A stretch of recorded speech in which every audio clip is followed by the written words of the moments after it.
Setting up Nutanix guest tools offers some additional functionality on the VM running it. First, we will learn how to set up NGT, and then we will discuss some benefits. In Prism Central, choose Infrastructure and then VMs under Compute from the dashboard. Select the VM or VMs you want to configure with NGT.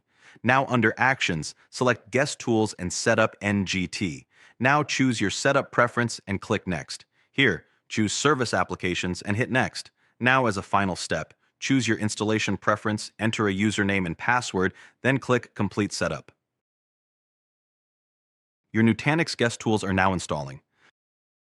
Here are some benefits of Nutanix guest tools: self-service restore and file level restore, application consistent snapshots on both AHV and ESX, Nutanix VM mobility drivers, static IP preservation, and in-guest scripts.